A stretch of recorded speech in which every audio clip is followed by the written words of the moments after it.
Hey guys, it's David with Great Choice Audio Video. Hey, today's video is the top 10 questions about how to design a proper pre-wire. Now guys, this is not your small spec home type pre-wire design. This is more of your medium to higher end, bigger home pre-wire. But for those, this is a video for builders and for DIY homeowners. So we see a lot of pre-wires that are done incorrectly, and we see a lot of people who don't use an AB company. They use an electrician, they use a security guy. So that's what this video is for. So this is kind of the top 10 questions that we get answered a lot, and how to do things, why do we do certain things, why do we run certain types of wire, and all that kind of stuff. So if you guys haven't subscribed, please subscribe to our videos, hit that notification bell, and leave me comments down below answering you guys' questions. We'd love to do that for you guys. So let's start off with question number 1. Why do we use Cat6 to all TV locations? Well guys, depending on the location, Cat6 is kind of the magic cable these days. It can be used for multiple things. So if it's a guest room, we may only run 1 or 2 Cat6. If it's another main area TV, let's say it's the game room TV, the living room TV, the patio TV, I would even say the master bedroom TV, we'll run multiple. 2, 3, sometimes more Cat6. And the reason why, we don't like to do a lot of splicing. So let me tell you a few things those Cat6s are good for. One reason will be for direct connection for internet. So all your TVs have internet connections in the back. Well, more and more people these days stream right off the TV. They use the smart hub apps. They stream their Netflix and all their sort of things through the TV itself. So that's what the direct connection would be. Yeah, you could do Wi-Fi, but if you can do faster internet through a direct connection, then I will go that route. So there's one Cat6. Another Cat6 could be for getting audio back to your home run or where the equipment is going to be. So let's say we all know how bad TV speakers are, and we love to put nicer speakers in the walls or in the ceiling. Well, you're playing, let's say this is a master bedroom and you have some really nice speakers in the ceiling and you do all your streaming off the TV. Well, that second Cat6 is going to give you the ability to take the audio from the TV for anything that's streaming through the TV or playing through the TV to be converted back to the home run or where the amplifier is. So through that Cat6, there's a bunch of baluns and converters out there that will take the digital audio or the analog audio and get it back to your home run or amplifier as an input. So now you're getting the audio from the TV on those speakers. And then the third Cat6 could be for control. So whether it's a simple IR, which means infrared, pointing, well, we don't like to rely on pointing something at the TV to be able to turn it on and off, especially if you're using just a basic, universal remote, Harmony remote, whatever. So if you could put an IR sensor on the TV, well, that Cat6 extends the sensor because your equipment is back where the closet is or where the main equipment rack is or whatever. Or it could be used for RS-232 or other ways to control the TV. Or it could just be an extra another reason why it could be there for is HDMI distribution. Let's say you're going to have a nice, huge control system and all your sources are at the rack and you want to distribute cable boxes, Apple TVs, Roku's, gaming units, all those sort of things through multiple TVs. Well, you can do that through a single Cat6. So that'd be one other reason to use, at least 3 Cat6s going to the TV location. So Cat6, guys, very, very important, and it's not terribly expensive, especially during a pre-wire stage. So there's question number 1. We'll get on to question number 2. All right, guys, question number 2. What is a DMark? You hear this term a lot, and you're talking to contractors and the builder and other people about, when you're designing a pre-wire, that you need to run wire to the DMark. You need to run, coax and Cat6 to the DMark. What is the DMark? Well, guys, all the DMark is the service location. The location typically, let's say this is the garage, and then electricians run all their panels in the garage. Typically, next to the electrical panels is what we call the DMark. It's where the main service lines for, You know, if it's coax, then it may be, you know, your local service provider that does cable service, satellite service. And then the Cat6 could be for, you know, internet service, telephones, that sort of thing. So that's bringing all your service lines from the outside to wherever your equipment or network panel is in the home. So that way when your service provider comes in and gives you your service, they're connecting in to, you know, a junction box or a box of some sort on the outside of the house, and then that goes into where your main equipment's at.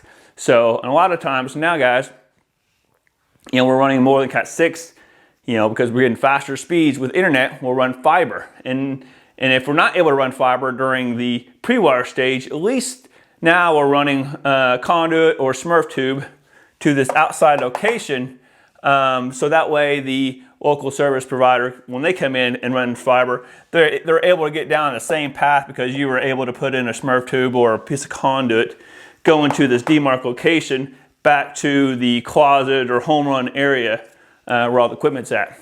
So hopefully that answered your question, guys, about question number 2 of what is the DMark. All right, guys, now we're on question number 3. How many speakers in a room? We get asked this question a lot. So I would say my simplest analogy is if you compare it to light. You know, you're putting can lights in a room. Let's say it's a big room. It's a 20 by 20 room. That's a pretty good sized room. And let's say you put 2 lights in there and you put them at one end of the room. Do you really think that it's going to light up the entire room evenly? No, because they're way over there. Now, way over there is going to be nice and bright. Way over here, not so much. You will see the light, but you won't get the same experience if you walk over there as if you were over here. So same thing applies to music or to house-wide speakers. So if it's a big room and you want to even out the sound, it's going to take multiple speakers. Now, if it's a small room, it may be just a pair of speakers. Depending on the room height, you know, let's say they're low ceilings, 8-foot ceilings, 9-foot ceilings, you could probably do a nice 6.5-inch speaker. But let's say they're 10 foot or taller. A lot of times, guys, we'll use a 8-inch speaker just to have a floor range speaker so you get better sound. But again, depending on the size of the room, depends on how many speakers. So even for background music, so let's say it's a really small bedroom, let's say a bathroom, because more bathrooms are smaller than bedrooms, but a really small bathroom. And let's say it's, I don't know, 6 by 6, super small, but they want music in there. Now in that sort of small space, you don't have to do 2 speakers. You could do 1, but it's not just a single speaker. It's actually what we call a dual voice coil speaker. And why it's called dual voice coil, guys, is because there's actually a left and a right speaker in one. So it usually has 2 tweeters. So that way you're getting both sides of the music. You're not just getting the left channel or just the right channel. So, and again, those are designed for a small space. So now, for instance, I'll take you guys to my little pre-wire layout here. So let's say you got the great room. It's a pretty good sized room. Let's say it's, you know, let's say it's a 20 by 20 room. I don't know if you read my writing, probably not. This is pretty small, guys, sorry. But it's a pretty good sized room. Well, you would want to put in more than 1 pair of speakers because you're going to be sitting in different parts of that room and you want even sound, like my analogy with lights. So if your TV, let's say you had a fireplace, you know, on this side of the room, and you know that's where your TV was, or let's say the fireplace is right here in the middle, and that's where the TV is, over the fireplace. Well, how would you situate the room, or how would you do the speakers? Well, if it was me, let's say if you didn't really care about surround sound so much, you just want a nice audio for the TV and for some music. And typically, if the TV is over the fireplace, it's going to be way too high to put a center channel underneath to get true surround sound, because you know surround sound is a left, center, right, and you know surround speakers with a subwoofer. Well, a lot of times, guys, we'll do this. We'll run 4 speakers, even with the can lights in the ceiling, to evenly distribute the sound. And then, you know, we always try to get a subwoofer in there as possible because, you know, a subwoofer obviously adds to the quality of music. If you just do in-ceiling speakers, typically you're going to lose out on all the low end, which is your bass for music and movies. So it's not true surround sound, but I would add a sub. You could do a hidden sub in a cabinet. They do make some nice ceiling subwoofers these days. So, but I would do at least a multiple pairs evenly in this room to even out the sound. So, and then speaking of even out the sound, you know, a lot of people will skip putting speakers in the kitchen. Why? And the reason why I say why is because more people spend time in the kitchen hanging out with friends and family, and a lot of the times they have music in the background or want to have music in the background. Well, or let's say they're entertaining and they got the big game on right here in the living room, but they want to hear it. But for them to hear it, if you don't have speakers in the kitchen sharing the same source, you're having to play this pretty loud for the kitchen people to hear it. So, you know, it's not that you would put a pair of speakers in here and play something different because they're too close together. You know, you're going to hear one source over the other source, you know, kind of battling each other out. Well, in this case, it's really to have separate or independent volume control. So then that way, whatever you're listening to here can make it louder or less loud than this area, depending on what you're doing, or even out the sound to both areas for entertaining and whatnot. So the amount of speakers, guys, is important because it evens out the sound in multiple areas. So hope that answers any questions on how many speakers in a room, and we'll get on to question number 4. All right, guys, on to question number 4.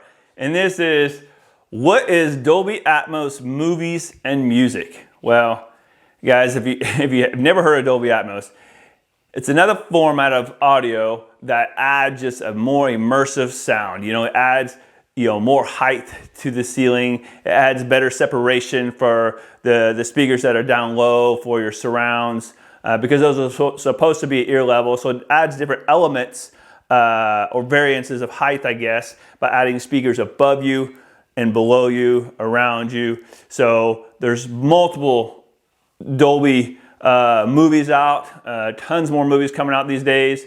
Even music, there's actually, you know, 2 streaming services. One is Tuttle and one is Amazon HD for streaming really high quality Atmos music. So anyway, guys, as far as the setup goes, for instance, this is the media room. So in your media room, typically, you know, we'll have a left, a center, and a right speaker. And then let's say this is our seating area. We just have 1 row of seating. It's not a huge room. So we'll have our surrounds at ear level.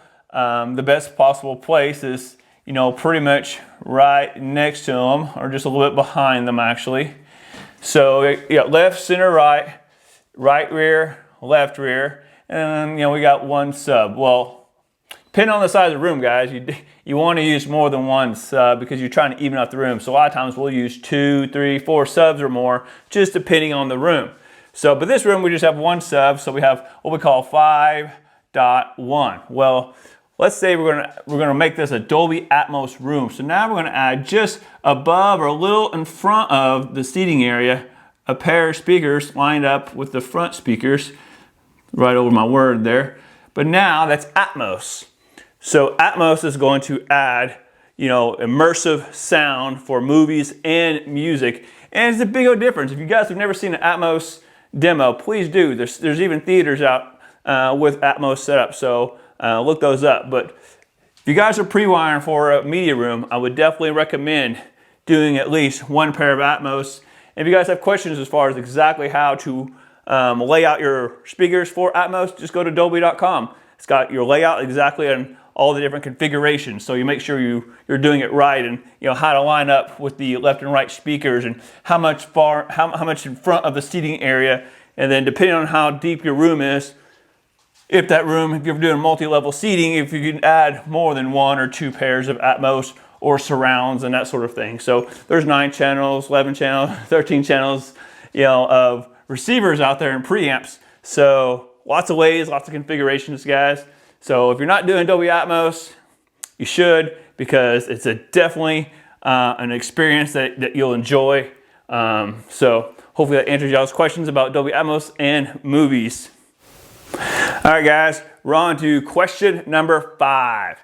How to wire for house-wide audio. We get asked this question so much. So years ago, we would wire house-wide audio. It was pretty much, everybody was putting volume controls in all the areas that they wanted a speaker. So it'd be a speaker to a volume control, from the volume control to back where the amp will be, and they would put a speaker selector box and call it a day. So today, I do not recommend using all volume controls, guys. So, you know, if you don't know what to wire for, and you know you're not quite certain what kind of system you're going to do as far as house-wide audio, and you're not sure if you want to control anything in the house besides just music, so here's what I would suggest. Every area that you want a pair of speakers, except your main area that has the TV, like the great room, I would run a Cat6 for a keypad.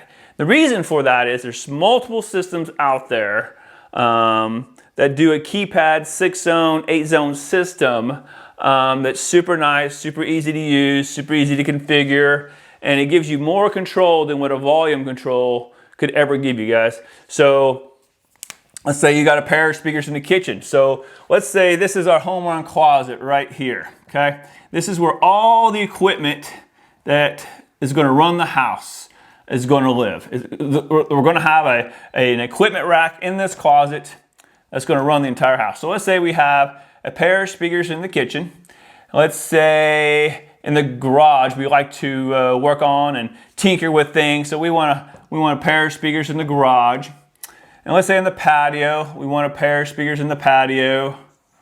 Master bedroom, definitely a pair of speakers. And you know, we love to listen to our music, so we're going to say a pair of speakers in the master bath. So if you were to count zones, some people don't know what zones are. Zone is just a place that we have a pair of speakers. So the master bedroom has a pair of speakers, so that would be a zone. So we'll call that zone 1.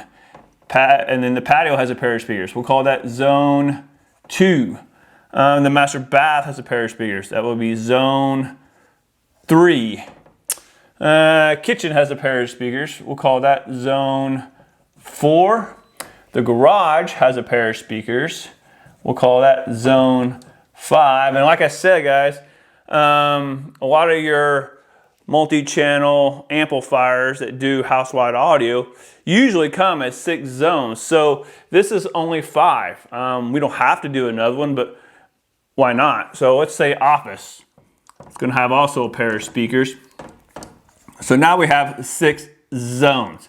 So the way you would wire this, guys, is to give each zone the capability of being independent. So if you didn't know exactly what system you were going to do, and you wanted to wire for at least music, and music may be the only thing you want to do, I would wire a Cat6 to a keypad location. And typically, you'll put a keypad location really close or right next to the light switch. So let's say there's a light switch right here in the garage.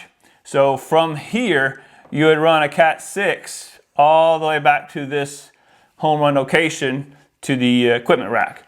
And so let's say the kitchen, right here is a keypad because it's right next to, and keypads are typically in a single game box, guys. And so we'd run that right back to the home run location. Office, same thing, there's a light switch right here, so we do a keypad right there. Say in zone 2, let's say this is a fully covered patio, so you're going to actually, maybe you're going to actually have the light switch or a keypad on the outside of the house, because you're probably going, you might enclose it, or you might put like some phantom shades or something like that out there to help, you know, make it nice and kind of weatherproof a little bit. So let's say you got a keypad right there, so that comes back to the home run location. Master bedroom, you know, same thing, the light switch is right here. You know, that's going to the home run location. I learned to talk. And then the master bath, we got a light switch right here. So we do a keypad, same thing. So you can see, guys, all these zones, so we have 6 zones. The keypad is a Cat6 going from there to the home run. So what happens is, if you're just in a music-only system and it's a 6-zone system, it's a Russ sound or whatever, type of just keypad system, it's going to give you the ability for in that area to select source and see what source you're looking at. It's going to allow you to do volume up and down, change tracks, and some of them actually have a display on them so you can actually see what you're playing. So it gives you a lot more functionality than the old school of just running volume controls and not be able to play independent sources in all these areas. And guys, even spec home builders, in your homes, it doesn't cost any more money, and probably actually less money, to run a Cat6 from what you would normally have ran a volume control with speaker wire. You should run Cat6 from that area to the home run, and of course you always run your speaker lines back to the home run as well. So then by doing that, that's going to give you all the options to do any type of audio system. So that all these pairs of speakers go back to the home run. So now you got all the speaker lines and all the Cat6 go back to home. So this gives you the ability to do a music only system, through some of the speaker systems I was mentioning earlier, or you could do a full-on automation system where you're controlling a whole bunch of stuff in the house. By doing it this way, it gives you all those options, guys. So whether it's a spec home or a custom home, you should always wire it this way. And what we always recommend is, for house-wide music, you can get by with running 16 gauge wire, 16-2 wire to all the speakers. But in your far locations, you're talking 125, 150 or further, I would probably recommend going to 14 gauge wire. And especially if you're going to be using some really nice speakers, nice amplifiers, guys, then definitely I would go with 14 gauge wire instead of 16 gauge wire. And going back to that media room area, for nicer speakers, again, I would probably use 14 gauge wire. You could use 16, but depending on the level of audio you're going for, I would probably use 14 gauge wire. So hopefully that answered you guys' questions on distributed audio, and we'll move on to the next question. All right, guys. Question number 6, how to wire for distributed video. Now, first of all, I'm sure we need to answer that question is, what is distributed video? So anytime that we're wanting to send video from a particular source to a single location or to multiple locations, that will be called distributed video. So if we're distributing, a lot of times, guys, we'll do a rack, where all the equipment's at, and we want to only have minimal devices there to be able to be shared to multiple TVs, 2, 4, 6, 8, 10, 12 TVs. And so, but we got 4 sources. So let's say we have 2 cable boxes, an Apple TV, and a gaming station. And we want those to be able to go to any of those TVs. So that we would use what we call a video matrix. So that gives us the ability to choose any of those 4 sources to go to any of the 10 or 12 TVs. And all that, guys, is through a Cat6 cable. So earlier in the video, we talked about Cat6 cable and what all they're good for.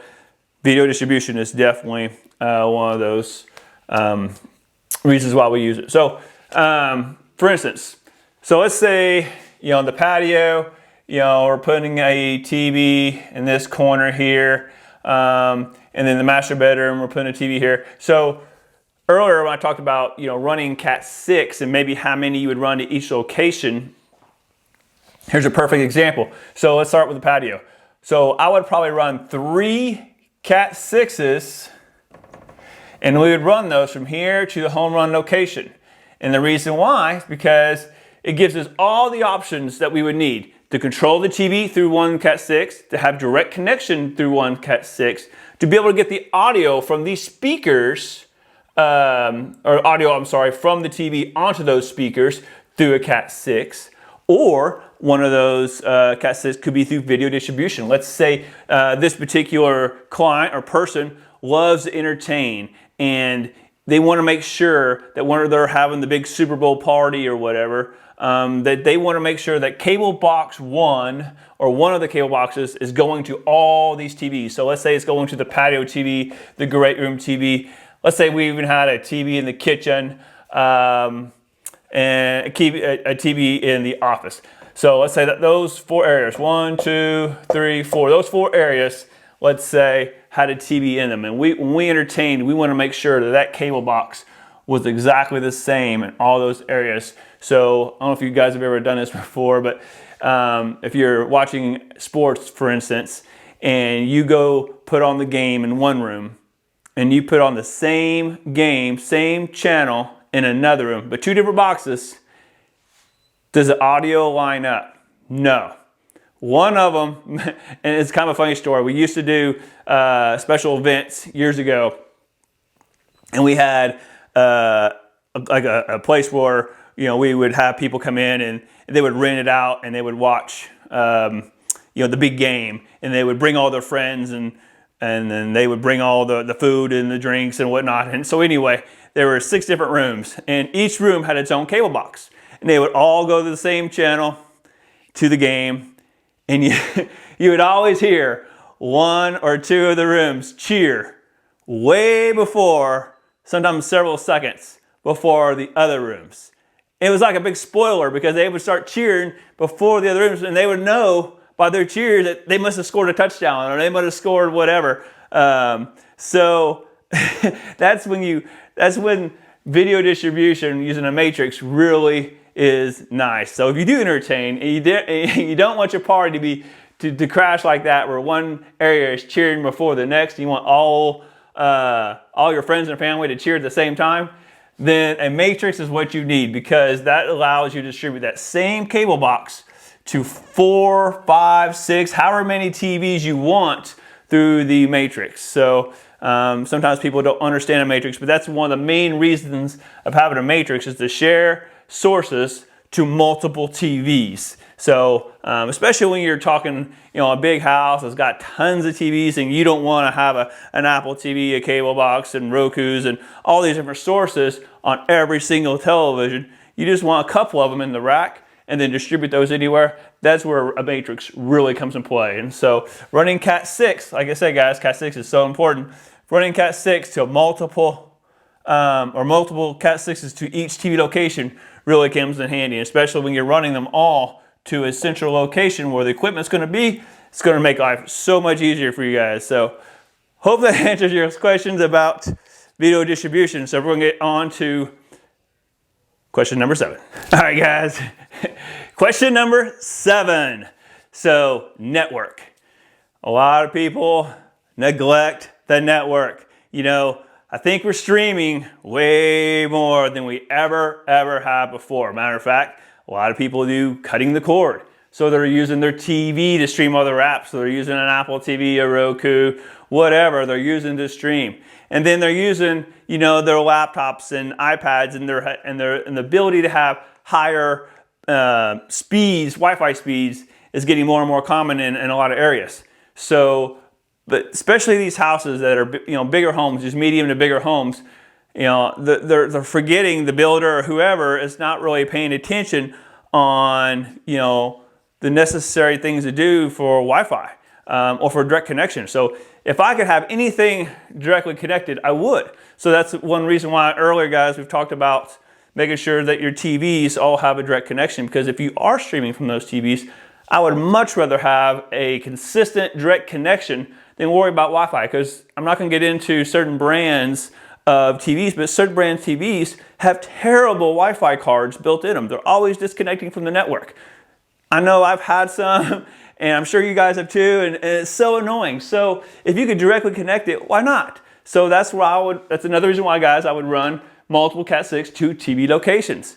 So now also, the service provider, whoever that is in your, you know, city, state, whatever, you know, some people get the cable modem and router from them, and that's not horrible, but let's say it's a good size house, 3,000, 4,000, 5,000 plus square feet, and you put a little bitty router right here. I've seen, you know, be in the corner of the house, but it's right there. And do you think that router on a 3,000, 4,000 square foot house is going to cover evenly in every single area? No, because there's going to be so many different types of obstacles in the way, you know, from roof lines to walls, and depending on the materials in the walls, if you have concrete, there's so many different scenarios or pieces that really affect how far your Wi-Fi, you know, will travel. So typically what we'll do is we'll do a more of a commercial grade router where it's not putting off any kind of Wi-Fi, and will depend on what we call Wi-Fi access points. So if you don't know what a Wi-Fi access point is, it's a directly wired connection to extend your network through the Wi-Fi. So typically these are done in the ceiling. Now you can do these where they're not seen. You know, typically depending on what manufacturer you use, they kind of look like a smoke detector or something smaller. Some are square, some are round. Some typically only stick off maybe an inch or so.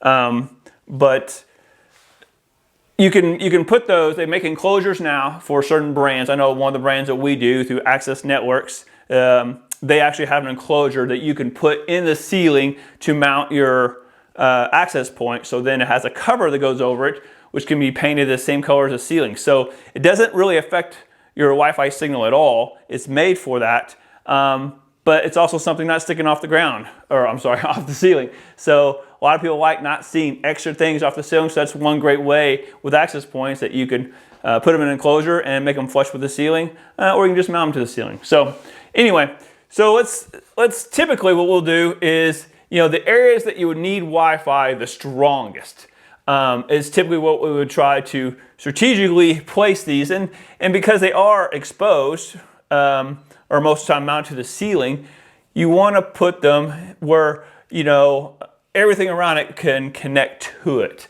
So let's say in this particular area, you got your media room, garage. Now people forget that how many things connect to the network. They go, oh, I don't need one out here. Well, do you have a fancy garage door opener that uses MyQ technology, which uses your Wi-Fi? Probably. Just about all the garage door openers I've seen in a lot of new homes these days have it. If it's a Craftsman, a Chamberlain, all those different LiftMaster, all those brands, they all use Wi-Fi. And so you want to have Wi-Fi near there. It sure does help. So for me, in this particular design, I would probably pick this hallway to put one. So that way this area would get a nice strong signal. And typically, depending on what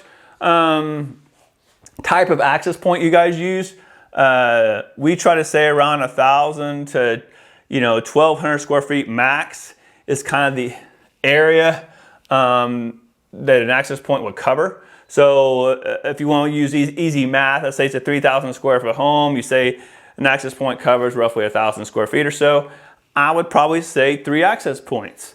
So and that's just kind of rule of thumb. So now going out this way, let's say there's a hallway out here.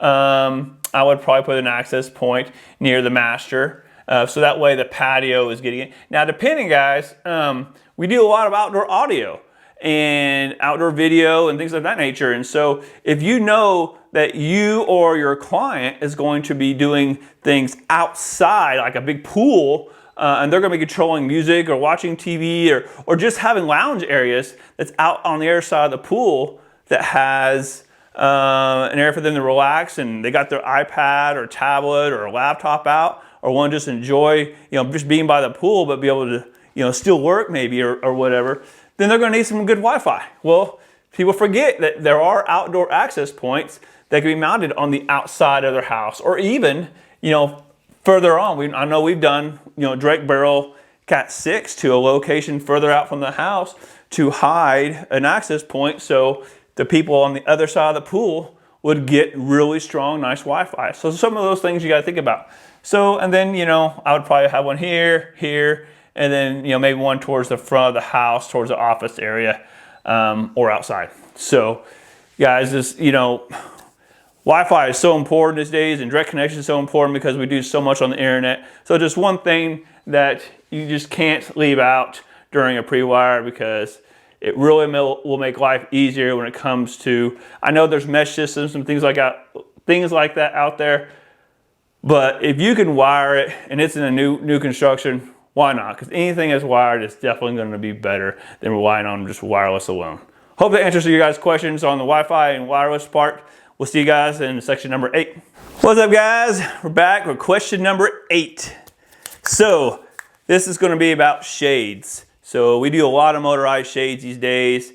We use a couple of different brands of shades depending on what we're doing in the house. Sometimes it's standalone shades. Now we know there's a bunch of wireless shades out there. But again, guys, we're talking about pre-wires. We're talking about designing everything at the very beginning. Because this is the stage that we want to wire for anything possible, because again, wire is way better than worrying about relying on wireless. So if we could wire it, definitely wire it. So again, you know, is it something you add later?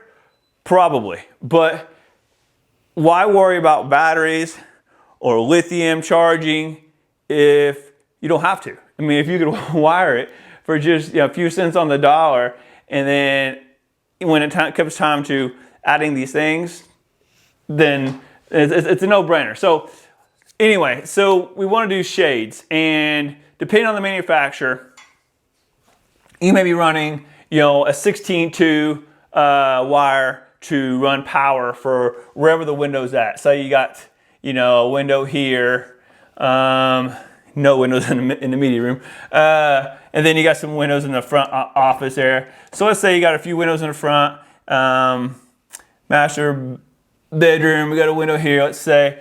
So we want to be able to control, not necessarily control, but we want to be able to power those windows and not have to worry about batteries or lithium charging, that sort of thing. So we're going to run on the top of the casing, and depending on the manufacturer, tells you if you should do left side, right side. Some of them it doesn't even matter, and when you go to order them, you just tell them what side you want the connection or the motor assembly on. So depending on the manufacturer, again, of the shade, whether it's Lutron, whether it's Screen Innovations, or some other brands out there, guys, you're going to run either a 16-2 wire to a central point where your power supplies are. As long as you're within a certain range, depends on the gauge of the wire and where you place that power supply. So we typically try to stay within, I think it's like 100 feet or so. And the other wire that we'll run besides 16-2 is a Cat6. Again, there's that word for Cat6 again. So it's either or, it's not both. So it's either a 16-2 or a Cat6. Which one used to have their own wire, but 16-2 usually is fine to run their power supply for their speaker or for their shades, and then they have different shade assemblies that go inside of a network enclosure and makes it nice and clean. And SI has Screen Innovations has something very similar as well, which also makes it nice and clean, but they use Cat6. So anyway, guys, if you're doing motorized shades, I would run the Cat6 or the 16-2. Get with your AV integrator or whoever you think is going to do the shades, and just make sure the wire gets run, because if you don't have to worry about lithium charging and batteries, then don't. Because I would, like I said, I would definitely power them. And depending on the size of the window, when you do go wireless, guys, you are there is, you know, rules of how wide you can go. Where if you had them wired for, you know, a power supply, you have the opportunity of going longer or having a bigger shade without having to split it up. So if it's a huge window, some of those things are things to think about in your design, depending on what size of the window, if it's going to really require you to have a power shade or not. So again, guys, I think it's very important under Prewire to wire all your windows for shades if you think you're going to do motorized shades. So guys, if you have any questions about shades or wiring for shades, please leave those in the comments down below, and we're going to move on to question number 9. All right, guys, we're getting closer to our top 10. We're on question number 9. So number 9 is cameras and doorbell. So years ago, we used to do a lot of analog cameras. Not anymore. I honestly couldn't tell you the last time we ran for an analog camera. So IP cameras are all ran with Cat6. If you don't remember or don't know, analog cameras, we use Siamese cable, which is typically an RJ59 with a 16-2, you know, together, call it Siamese. So the 2 conductor will be the power, and the RGB9 would be the video. So, and then we'd put a BNC connection on the end and do all the connections with the camera. Now, guys, it's all IP. So much simpler in a way. A lot higher resolution cameras. So we always run Cat6. So it's super easy to run Cat6 these days. So typically, we would run, you know, or put a camera in all the entries, exits. And one area that people forget about a lot is the backyard pool area, especially if you're gonna have a pool, guys. If you're gonna have a pool, I would highly recommend at least one camera, if not two cameras on the pool, but just because you have grandkids, little ones, little kids, just kids in general in the backyard. You want to be able to keep an eye on them from anywhere in the house, or you know, if you're able to see your cameras on a mobile phone or a mobile device. Sure is nice, and just for that security, knowing that you know you can see what's going on.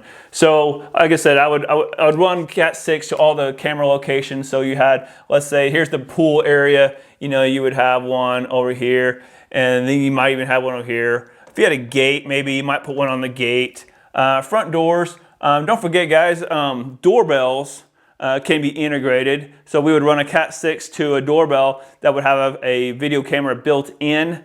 And a lot of times, guys, we'll run more than one to the front because more and more people order so much stuff these days that I like to have one at the doorbell location. So you have the doorbell, you have when somebody walks up and they're walking straight to you, you can see their, you know, their frontal figure, you know, their face and some features.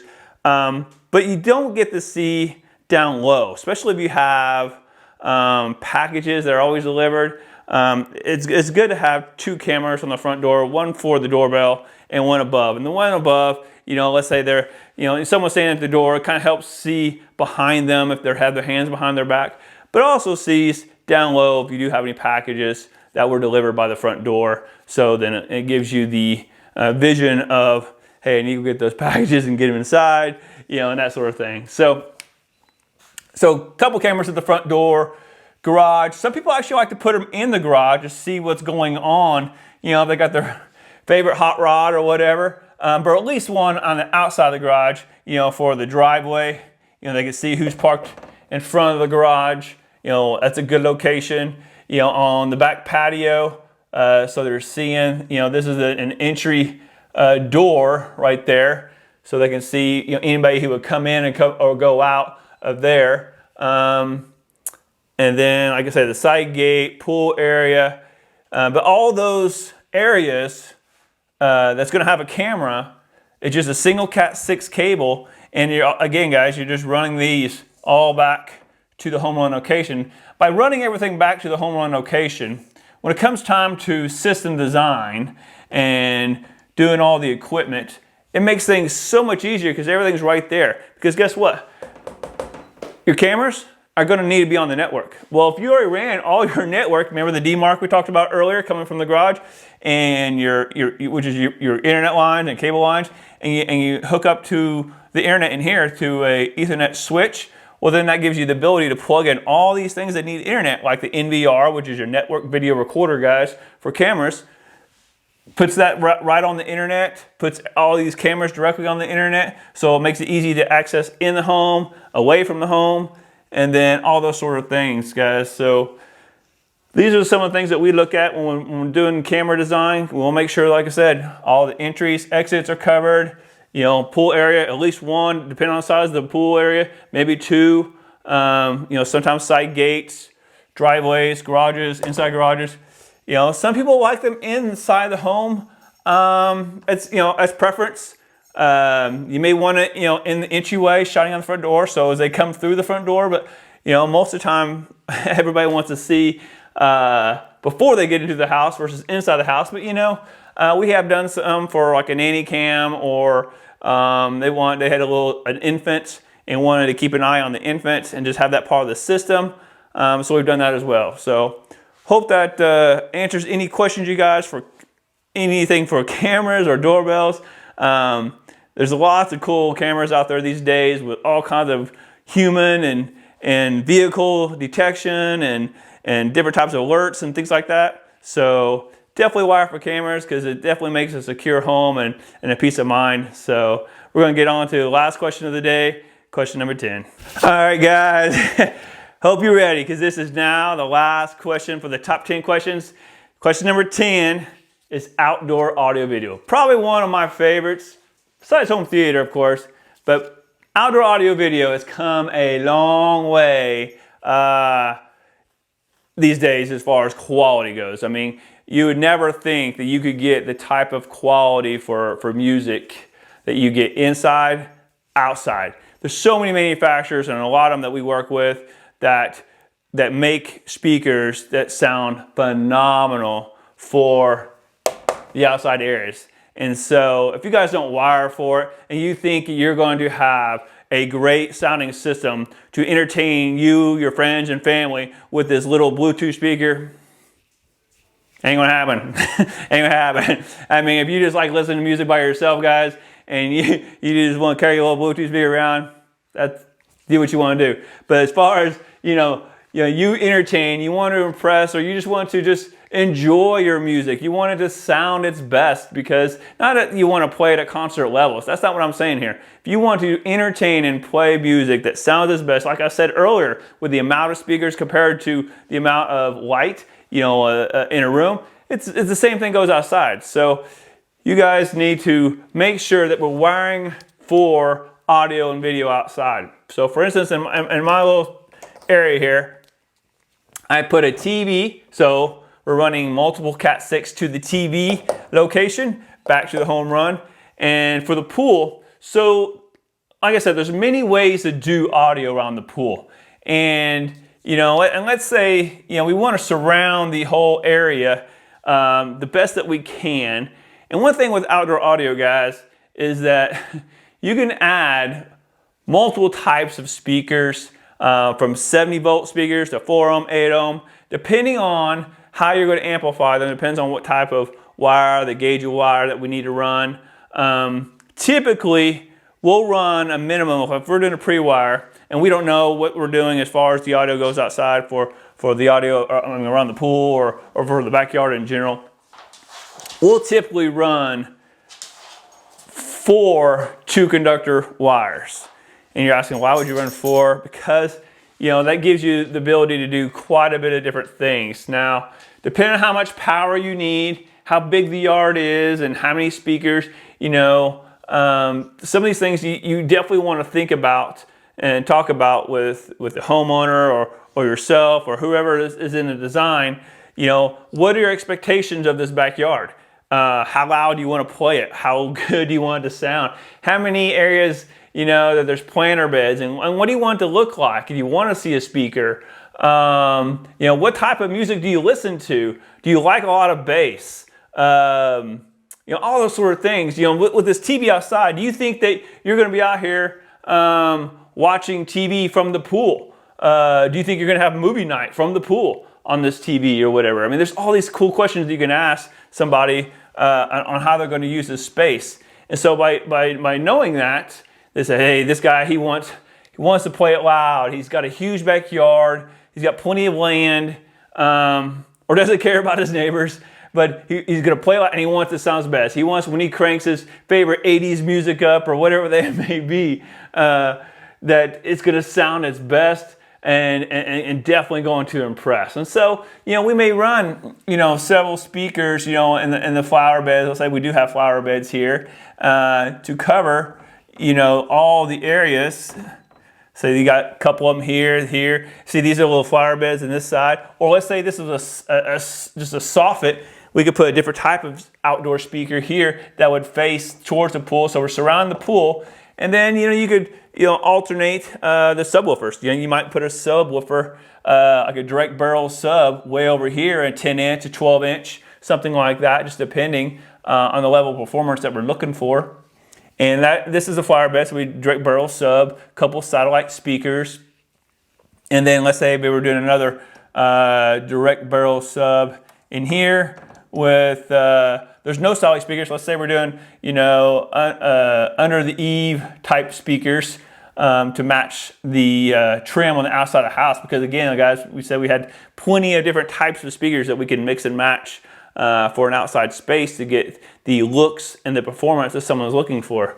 So now we have multiple speakers and we have multiple subs to produce a phenomenal sound. And so, you know, and our home runner's way over here. So there's one way we could do this. If we know that we're going to go with a 70-volt system, depending on the speaker manufacturer, you're going to look at speakers that are going to tap, or each speaker, you know, we're talking 70-volt systems. And some manufacturers will tap a speaker as high as 30, and some will tap as high as 100. So depending on what kind of performance you're looking for, depends on what speaker you're looking at in this range. For instance, we do a lot of James, and James taps their speakers at 100, depending on the speaker. If it's their 6-inch sats, if it's, you know, if it goes down to 4, then I believe it's 50 watts tapped. But depending on the level of performance, depends on which speaker we go at, and then we just calculate. Now, if we want even more power than that, then we're going to probably have to run a 4 ohm or 8 ohm system, which means we're going to have to run more wire to all the individual speakers. So here you could probably get by with running a 16-2 and daisy chain, you know, from speaker to speaker to speaker to speaker, that sort of thing, back to your home run. And then find an amplifier that would make sure that you calculate how many. So let's say these are all 6-inch speakers, and these all tap at 100 watts a speaker. So, and we have 1, 2, 3, 4. Let's say we have one here and one here, 5, 6. So 6 speakers at 100 watts. So we know that we need an amplifier of at least 600 watts. And usually, guys, you want a 20% headroom on top of that. So you add 20% onto that, and then you need, you know, that type of power for the amplifier. And then the subwoofers, you know, typically we try to run those 4 ohm. If you run them 70 volt, the amount of power, because the taps on a lot of those that are 70 volt, you may only get a 200 watt tapped sub, where if you did a regular 4 ohm sub, you could run 1,000, 1,500 watts. So a huge difference. So depending on what you're trying to do, so you may want to run a 14 gauge wire to each sub location. So that way you have plenty of power to each sub to deliver what's supposed to deliver. So there's a lot of good solutions out there for speakers and subwoofers. And a lot of times, guys, we forget to design what's going around the pool or the type of pool system as we're designing the rest of the house, because, guys, we entertain in this space a lot. And if you forget to ask all the questions as far as the level of performance and the seating areas and how they want it to look and those sort of things, we could be missing a huge opportunity on outdoor audio, because it is a place that a lot more people are spending some time in, and it's definitely worth the investment. So again, this is something that needs to be done during the early stage. So I can go on and on and on and on about outdoor audio, because it is one of my favorites, because there's so much that can be done, and seeing a nice outdoor, or hearing a nice outdoor audio system is just awesome. And so seeing someone's face light up when they're listening to their favorite music outside, and it just sounds phenomenal, and they just cannot believe that it's, you know, in their backyard, and it's at the level that it's at. So don't forget outdoor audio, guys. Don't forget to wire correctly for outdoor audio.